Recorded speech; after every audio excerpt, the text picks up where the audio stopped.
nos bloquearan la dolarización. No me importa, sobre reacción al ajuste fiscal, más le va a doler a la política todavía. ¿Y sabes cuál es el órgano más sensible del ser humano? El bolsillo. Y a los políticos más que nada, porque son seres brutalmente codiciosos. ¿Vos te crees que yo a mis ministros los voy a dejar ser unos manos rotas? No tienen chance. Solamente les permito que sean buenos ortodoxos como yo o más. Vos hablabas de la motosierra.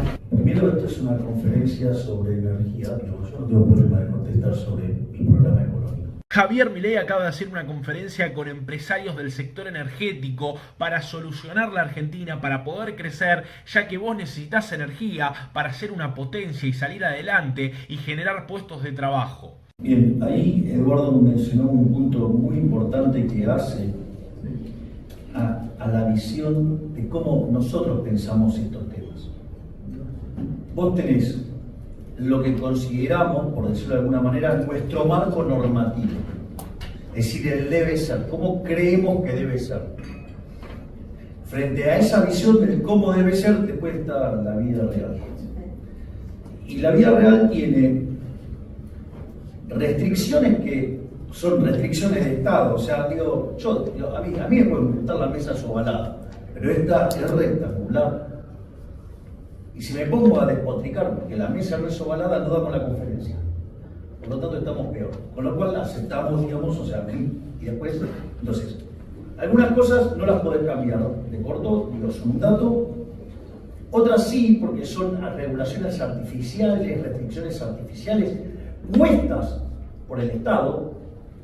Entonces, básicamente, vos empezás a construir una situación donde sacás lo que básicamente es artificial y empezás a generar las bases para que estructuralmente esto se parezca a lo que nosotros queremos. Eso es el marco general. Después hay otra cosa que tiene que ver con el tema de los contratos, que es algo, digo, que vos mencionaste ahí y que Eduardo también mencionó, y por eso voy a hacer una nota al pie de página porque esta es interesante. Lo primero que hay que entender es que cuando vos te metés con un contrato, estás violando un derecho de propiedad. Y cuando vos violentás el derecho de propiedad, lo que estás haciendo es romper el sistema de precios. Y cuando rompes el sistema de precios, las cosas funcionan peor. De hecho, la caída del socialismo, porque justamente no tenía sistema de precios. Entonces no hay mecanismo de transmisión de información, coordinación y ajuste, lo que crea es mismo. Por lo tanto, digamos, el derecho de propiedad, hay una cuestión de índole moral, porque yo no tengo por qué meterme en tu contrato, por qué romper tu acuerdo, yo no tengo bajo ningún punto de vista hacer eso. Entonces eso está mal, por eso digamos siempre nosotros el enfoque, fíjate cuando da el nombre de la presentación, Eduardo, es en un contexto de una Argentina liberal, o sea, digamos un contexto liberal. Y otra cosa que también es muy importante es el cumplimiento de la ley. Porque en realidad, digamos, Argentina tiene los marcos, pero no los cumple. Ese es otro problema. Y la política no lo hace por una cuestión de demagogia.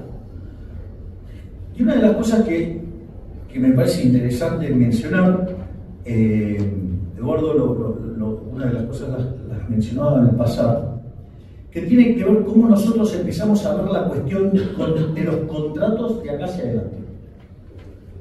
Esto, digamos, o sea, todo lo que tenga que ver con infraestructura, digamos, es clave, es determinante. Eduardo, a lo largo de la presentación, les cuenta, por ejemplo, lo que fue la experiencia del CIADI. Entonces, ¿qué es lo que pasa? Lo primero es, si nosotros creemos en la igualdad de la ley, eso debería ser indistinto. Si vos sos una empresa de Argentina o de otra parte del mundo, vos querés hacer inversiones, vos querés hacer negocio lícito, bienvenido. Es decir, y no tendría que haber un trato discriminatorio. Es decir, porque violenta una de nuestras bases fundamentales como liberales, que es la igualdad de la ley. Marco 1. Marco 2. El tema del CIADI, digamos, no ha funcionado. Y la verdad es que si el resultado queda determinado después de 15 años, tampoco te sirve mucho.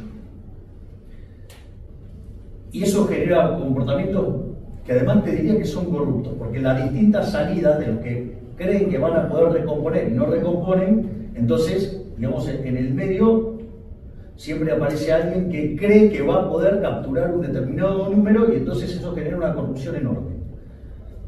lo que nosotros estamos postulando es que los contratos, además, incluyan los mecanismos de resarcimiento dentro del propio contrato. ¿Esto qué quiere decir? Que entonces cuando vos generás alguna acción de parte del Estado que violenta el contrato, y eso tiene implicancias serias en términos de valor y consecuentemente en términos de inversión futura, y después digo, la calidad de los servicios y las cantidades que vas a tener y cómo se precariza todo cuando vos violentás esos derechos, queden incluidos adentro del propio contrato. ¿Para qué? Para que al darse la situación donde el Estado rompe algo del contrato, lo tiene que pagar y que le caiga con toda la fuerza. Es decir, lo que nosotros estamos buscando es eso, es decir, mitigar, digamos, el riesgo Estado. De hecho, digo, la mayoría de las cosas, de los problemas argentinos, o sea, siempre el principal riesgo que tiene Argentina son cosas vinculadas al Estado. Andá a mirar a cualquier inversor internacional, ¿sabes lo primero con lo que despotrica?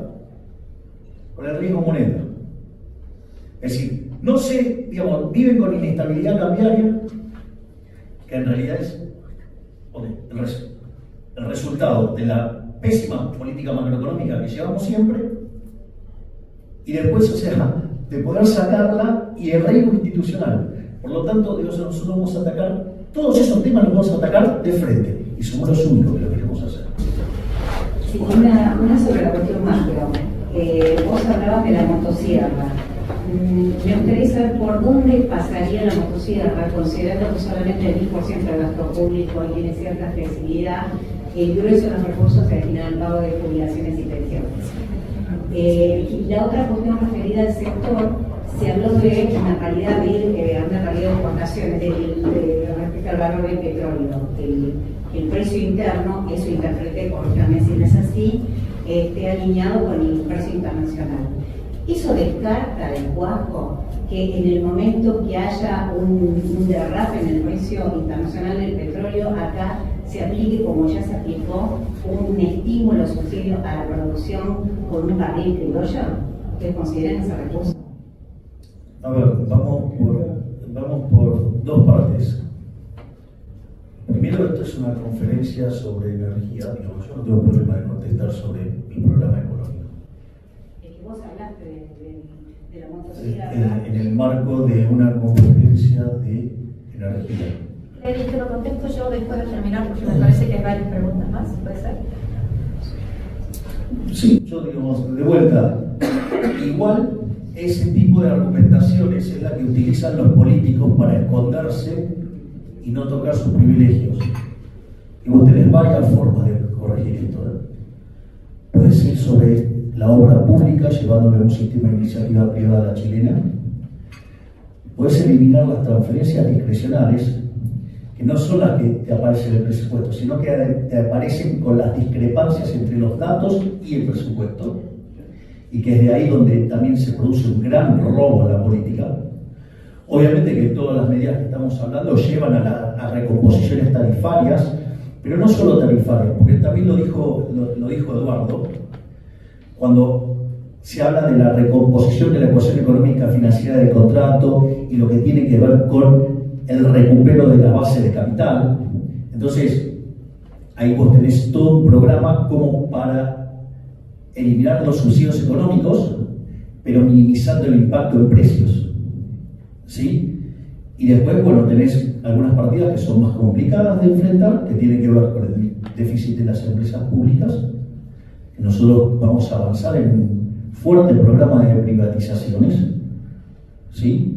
O en algunos casos que tienen determinadas complejidades, entregar a los empleados. Y, digamos, otra cosa que vos tenés es el tema de las jubilaciones de privilegio, que eso va a ser mucho más difícil, pero vos ahí tenés 15 puntos de PBI para cortar. Eduardo, la parte que corresponde es tuya.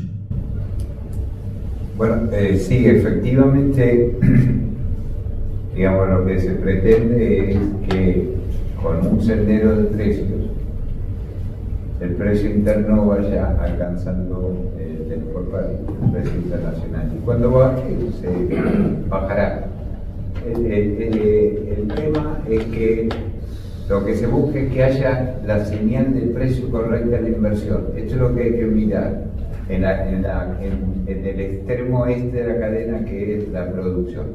Y después en el precio del surtidor, que es la otra, que cualquier aumento o disminución esté amortiguado por ese fondo de estabilización que se menciona, de manera que al consumidor le llega siempre un precio estable, podrá aumentar un poquito, pero le llega estable.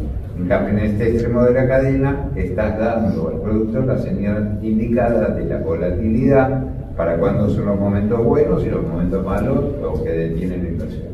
¿Okay? Creo que con eso lo... Perfecto. Muchas gracias. Daniel Montamat tiene la palabra desde el Zoom. Bueno, muchas gracias Javier y Eduardo por la presentación. Es frondosa y hay muchos conceptos que comparto. Destaco la institucionalidad y esa necesidad de funcionar los entes reguladores de gas y electricidad. Pero me concentro en el tema de la canasta energética y los precios, por la secuencia entre la estabilización, Javier, y los senderos que habla Eduardo. Hoy los precios del petróleo y los combustibles están prácticamente alineados a la paridad de exportación. Son datos últimos, porque ha bajado un poco el precio del petróleo. Hay todavía un poco de distorsión en el gasoil grado 2 y en la nafta super grado 2.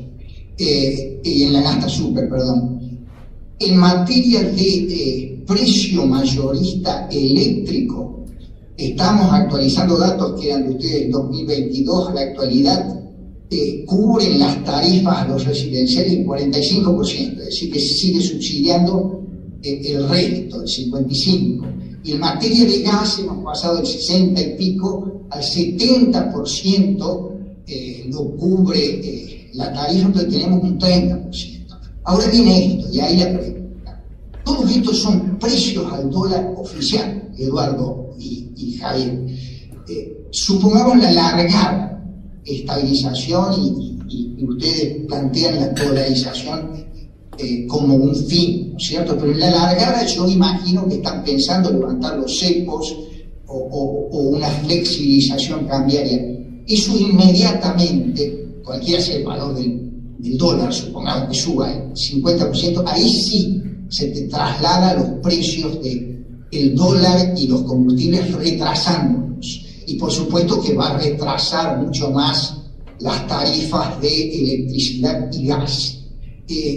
Explicar un poquito más la idea esa. Petróleo y combustible los actualizamos directamente porque eso es lo más sensible a la devaluación, que queden retrasados petróleo y combustible. Después las tarifas de electricidad y gas que se van a retrasar con algún tipo de ajuste, vendrá algún camino de gradualismo. Explicar un poquito más eso. A ver, primero, cuando estuvimos discutiendo la coyuntura macro, una de las cosas que yo hice mucho énfasis es el tema de cómo trabajar con el problema de los sectores.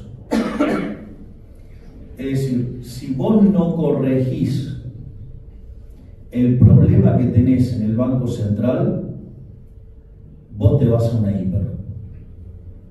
Es decir, si vos liberás sin corregir el problema del Banco Central, el switch de portafolio te genera la hiper. Por lo tanto, ahí tenés un problema. La otra es, si vos no levantas el cepo, te seguís con el problema de que tenés brecha. Entonces, aún ahí lo que vos podés hacer es arreglar el problema del flujo, digo, que tiene que ver con el déficit fiscal, pero seguís teniendo empantanado el mercado de cambios, el mercado monetario, con las consecuencias que tiene en términos de actividad de empleo. En ese sentido, ¿sí? En ese sentido, vos también ahí tenés problemas enormes, porque en el caso del cepo no es sostenible, y en el otro caso la distorsión que vos generás y la cantidad de pobreza que generás hace que tampoco puedas pagar, porque es un problema todavía muchísimo más complejo.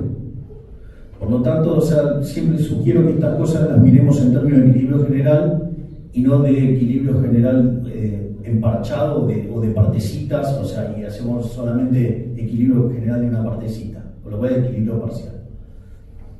Entonces, vos, la única forma que podés resolver el problema de los stocks, desde nuestro punto de vista, es, sin violentar los derechos de propiedad, es eliminar la fuente de todas estas distorsiones, que es el Banco Central, es decir, lo más comúnmente llamado dolarización. La dolarización obviamente se tiene que hacer a precio de mercado, es decir, tampoco digamos, o sea, esas cuentas ridículas que dicen es simple matemática y te dan 3 números distintos. O sea, si es una simple cuenta matemática, da uno, no da 3 números distintos en el mismo momento. Entonces, una vez que vos haces eso, vos vas a tener un elemento fundamental, ¿sí? Que es el hecho de que vos vas a terminar con la inflación. Si a vos se te termina el problema monetario, digamos, que te genera la inflación. En la transición vos tenés que los precios, como vienen de 20 años de distorsiones, se van a corregir. Dentro, y esto es muy importante, porque hoy el PBI per cápita de Argentina dista muchísimo de desear el PBI per cápita a PPP. Eso quiere decir que vos vas a poder generar en una ecuación económica financiera, ¿sí?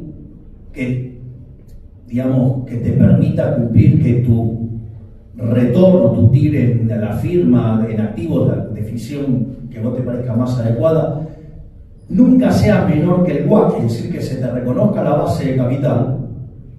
Pero no solo eso, sino que además eso vos, con medidas complementarias, vos lo que podés hacer es generar un sendero de precios, que ahora, como vos tenés una moneda que va a ser estable, la consecuencia es que vos ahora sí vos sí tenés un sendero de precios. Entonces no necesitas hacer una recalibración de la ecuación económica financiera cargándola todo en el precio. Ese tema no es menor. Y si vos además esto lo complementás con medidas adicionales, por ejemplo, una forma de meter mucha inversión es que también estaba en la presentación de Eduardo, cuando se dice la eliminación del impuesto a las ganancias reinvertidas. ¿Sí? Eso lo que hace es que si vos tenés una situación donde, fíjate que en la transición, cuando vos empezás a recomponer precio, digamos, como tenés poco capital, porque es lo que estuvimos viendo en la falta de capital, vos vas a tener un retorno más alto que tu costo de oportunidad y eso va a generar una inyección de capital enorme. Si vos además, eso lo que te genera es incentivos a invertir. Y en esos incentivos que se te generan a invertir, yo no te cobro impuestos a las ganancias sobre lo que reinvertís.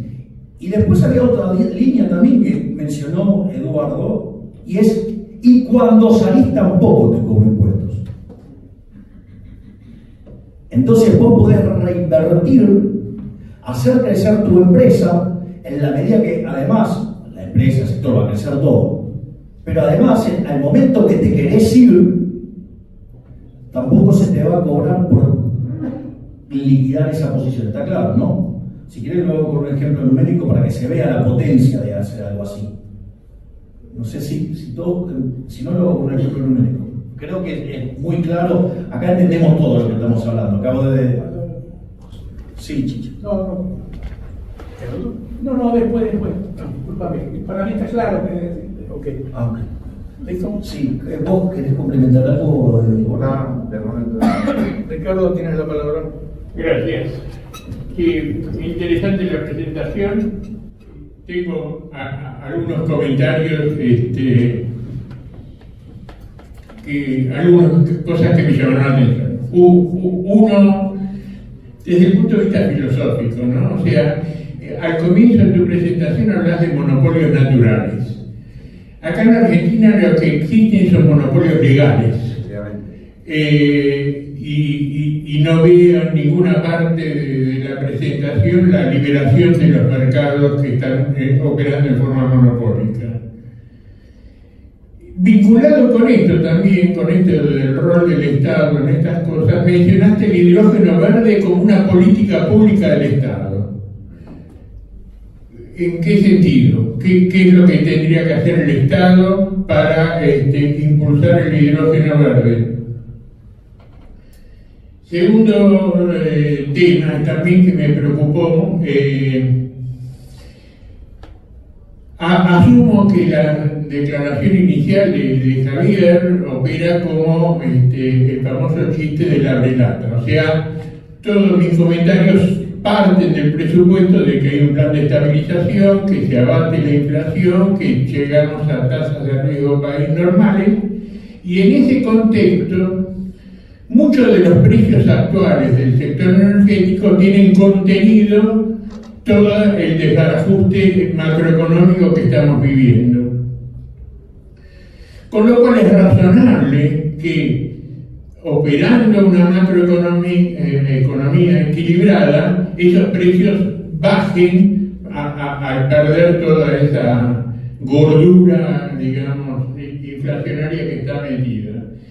En ese esquema, uno de mis puntos es el plan gas. El plan gas está muy bien, se pactó en determinadas condiciones macroeconómicas, se encontró un equilibrio entre los compradores y los vendedores, pero si soy optimista y pienso que mi plan de estabilización va a funcionar, es razonable que esos precios tiendan a bajar. Con lo cual, asumo que hay contratos firmados y que uno, principio de todo, es respetar los contratos, pero nada implica que voluntariamente algunos productores puedan pensar en vender más barato que lo que estaba establecido en ese contrato y entonces empezar a transmitir una señal hacia la baja producto de esta estabilización económica. Y el último punto, y también vinculado con todo esto, varios momentos de tu exposición hablaste de contratos de largo plazo. Y vuelvo a esto mismo, si estoy en un contexto de desorden macroeconómico fenomenal, los contratos de largo plazo lo que me hacen es congelar una situación a largo plazo sin permitir que los efectos de la competencia, de la apertura de los mercados, empiece a operar a favor de los consumidores. Entonces, sinceramente me parece un punto para revisar esta filosofía de contratos de largo plazo, pensando más en abrir a la competencia y que las fuerzas de mercado empiecen a operar en beneficio sobre todo de los consumidores. Bueno, dale. Vamos a... Estaba bueno, me gustó lo de la relata. Era un chiste que hacíamos cuando yo arranqué la universidad. En este caso, o sea, vos lo que, o sea, no es estás suponiendo la relata y la relata lo tenés.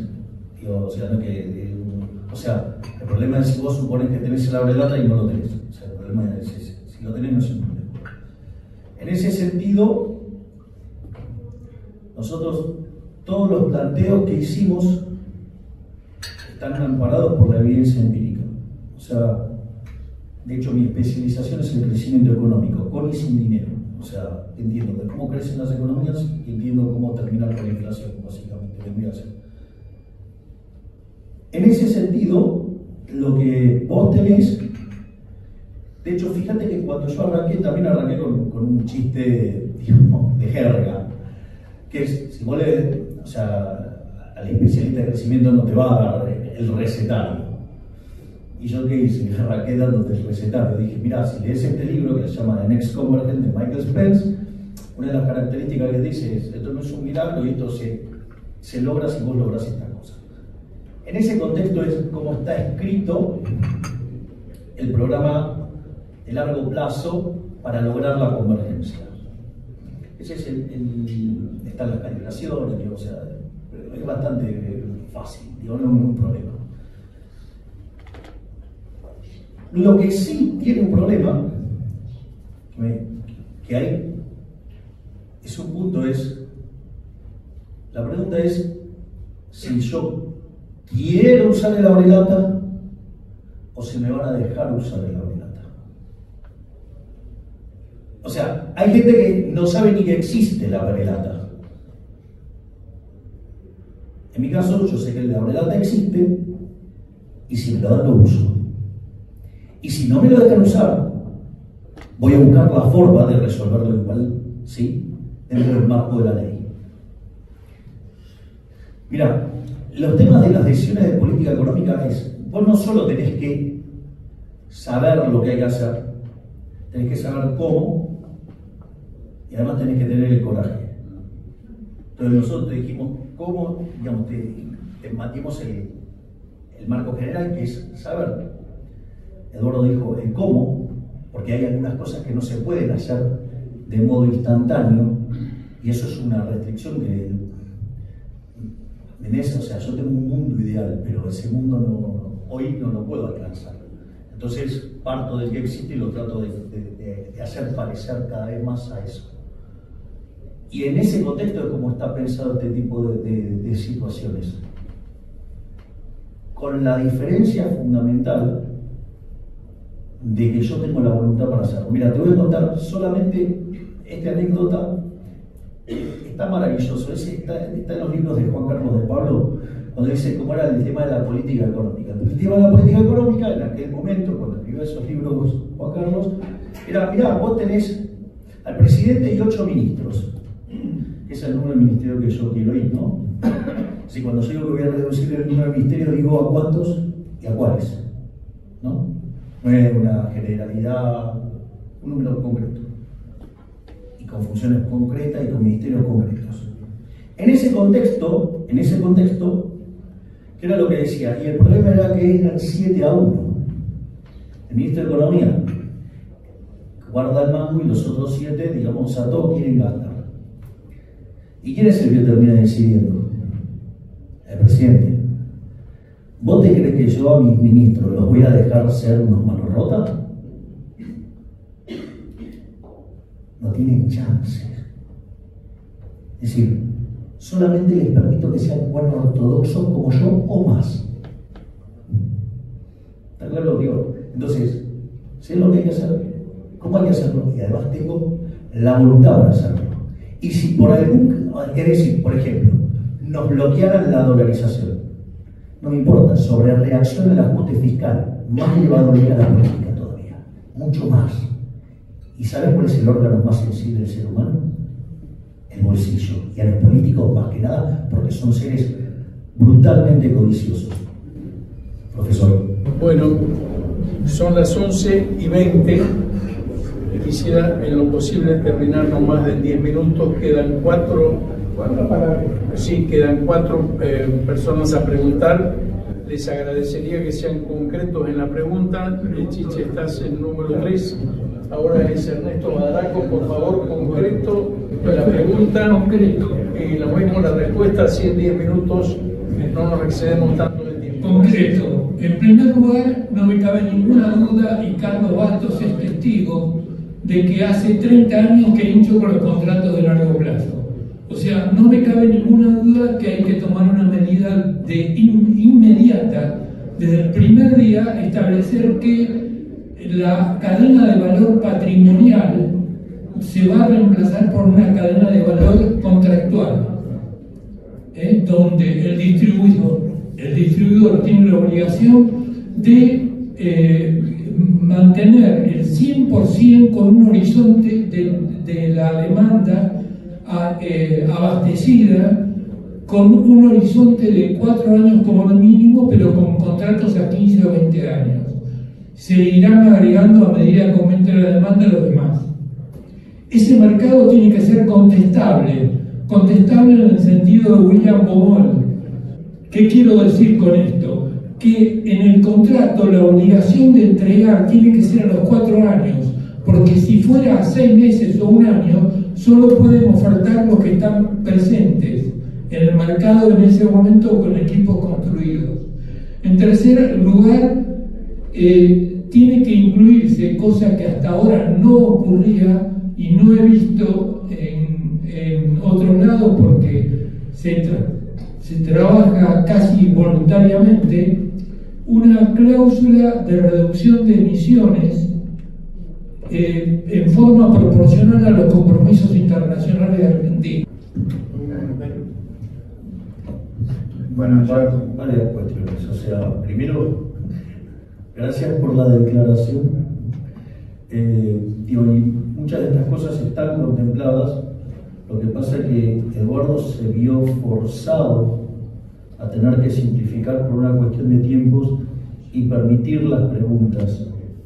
Y no solo eso, porque aparte lo mencionaste ahí, el tema de los mercados ejecutables, o en inglés contestable markets, de Bomol, que es Bomol, Panzer y Willing, que además yo tuve el privilegio y el honor de escribir con él, y que recuerdo que me tocó hacer el caso del mercado telefónico.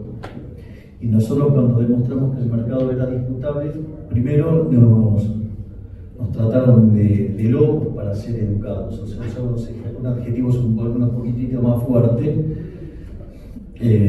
Bueno, después dijeron que la solución nos habíamos copiado de alguien y después todo el mundo lo sabía. Así que es una parte, digo, que conocemos este proceso.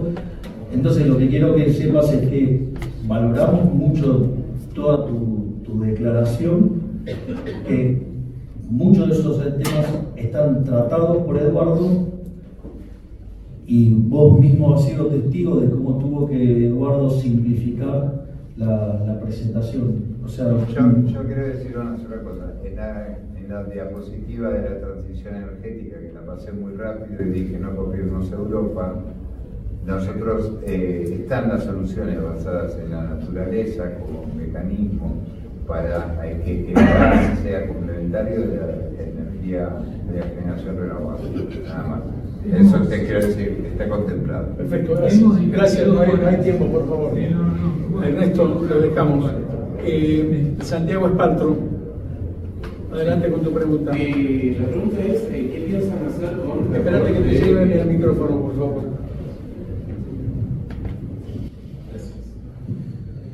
La pregunta es, ¿qué piensan hacer con el rol de YPF, tanto en vaca muerta como en el precio de los combustibles?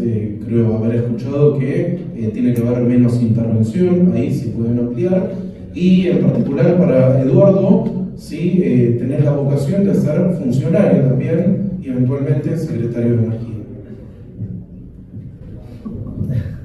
Adelante, Eduardo. Bueno, te contesto la segunda, no. Yo estoy acá haciendo una presentación como conductor.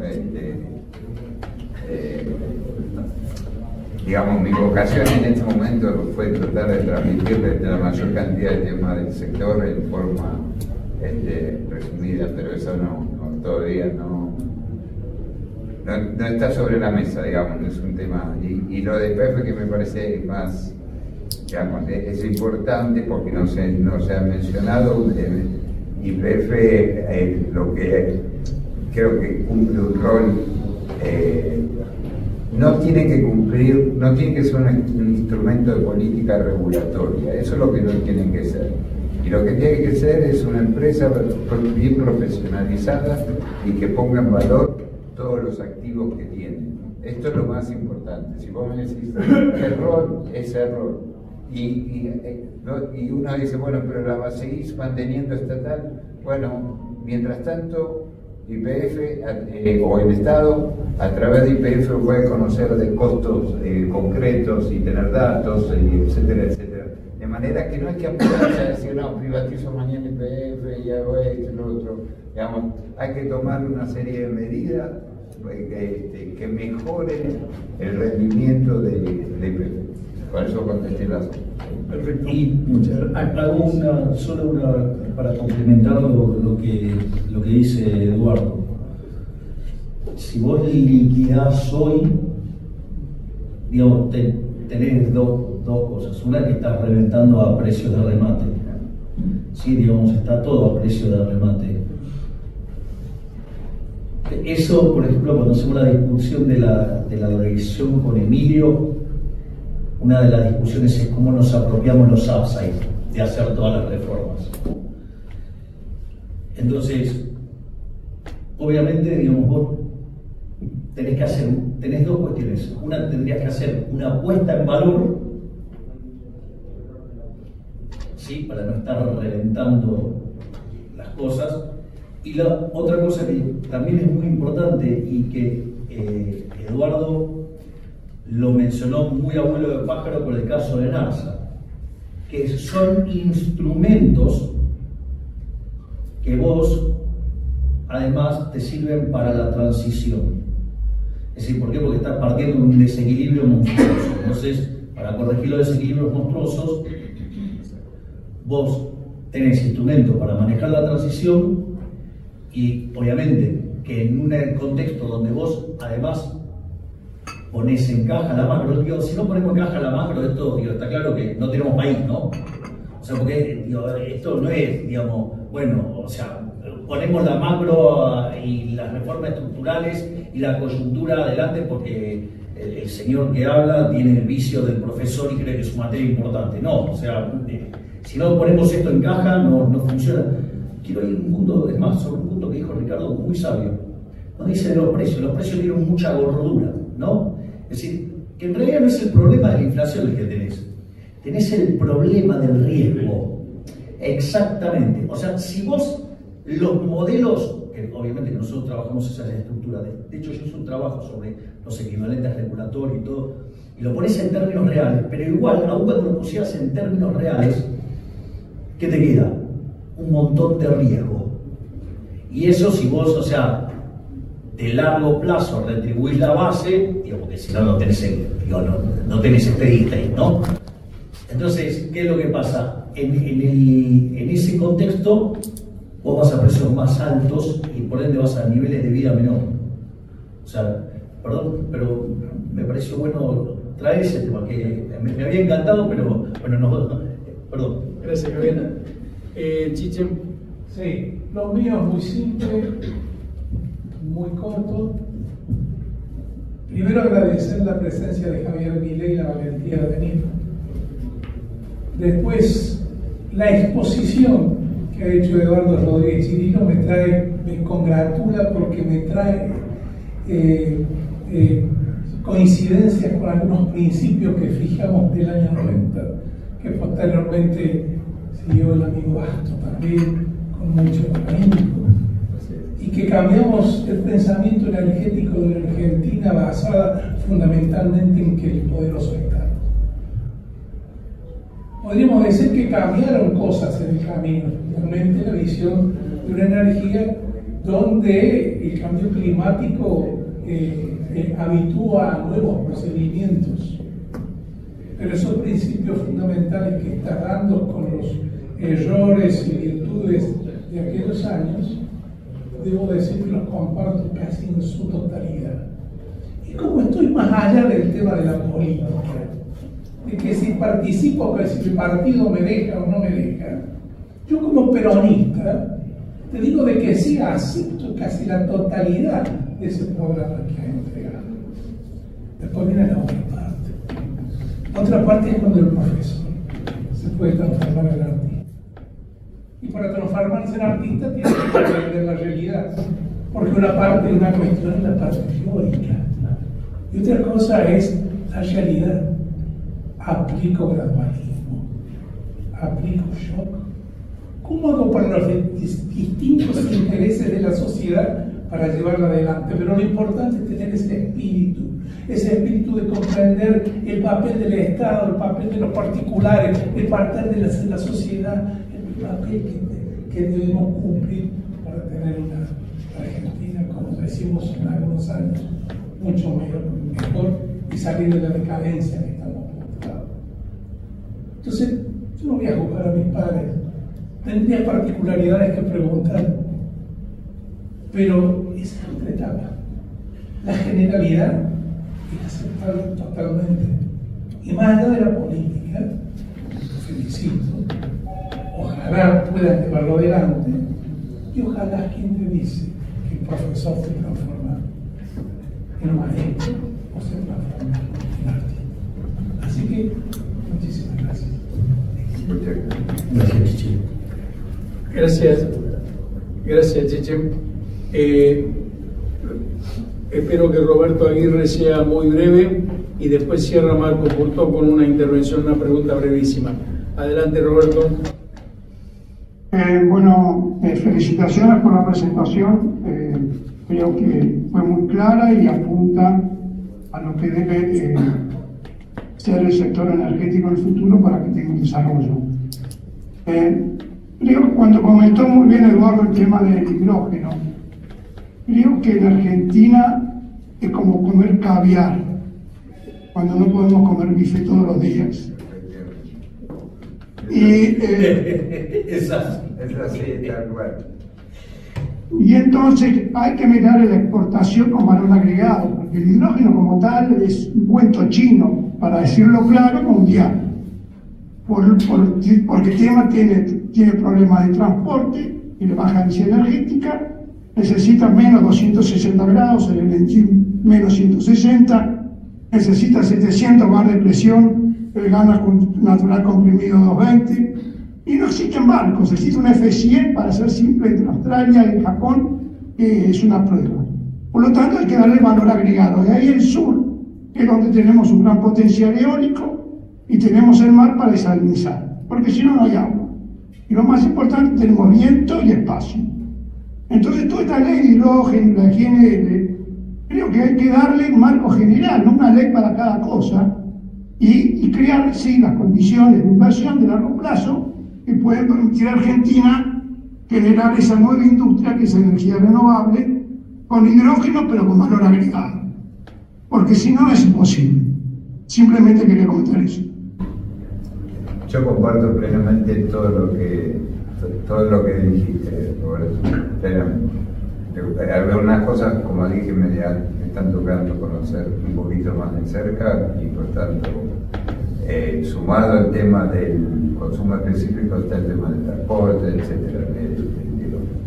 Bueno, antes de darle la palabra a Marcos, para la pregunta final, quiero agradecerles a Javier, particularmente a Eduardo, en nombre del CARI, muchas gracias a todos los que... Yo le agradecería más a Eduardo, que es el que sabe. Yo vine y hablé de generalidades. Bueno, pero el marco económico y, en fin, el atractivo y el interés de la audiencia es conjunto y compartido.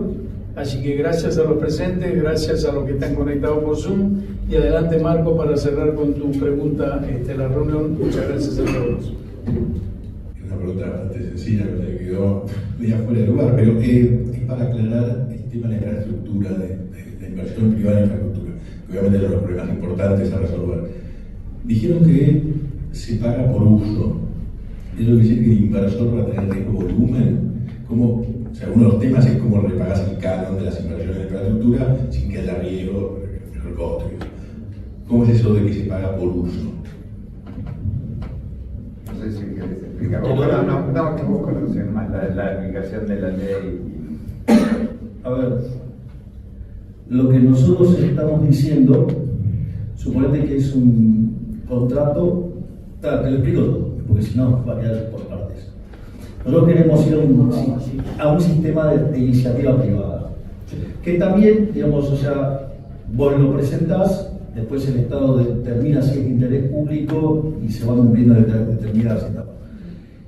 Este tipo de instrumentos, en general, digamos, la experiencia de todos los esquemas, digamos, cuando vos haces esto, se arman de un BOT, ¿no? De construir, operar y transferir. Y en general, cuando corresponde con un sector regulado, lo que se hace es remunerar la base de capital. Cuando vos remunerás la base de capital, el riesgo empresario queda vinculado a la volatilidad de las cantidades, es decir, que vos no aciertes las cantidades. Porque si no, digo, o sea, ¿cuál es tu verdadero riesgo? Porque de última vos, en el fondo, si no podés hacer mejores ofertas, por ejemplo, inflando la demanda adelante, y si vos después no lo cumplís, entonces te lo quiero cargar en otra parte, entonces con eso distorsionás tu competencia al momento de la licitación. Tienen que ver con eso, o sea, digamos que el riesgo empresario, digamos... Tiene el riesgo volumen, es eso. Exacto, te queda el riesgo de la cantidad, porque si no... Ok, bien, entonces... Bueno, muchas gracias a todos. Buenos días.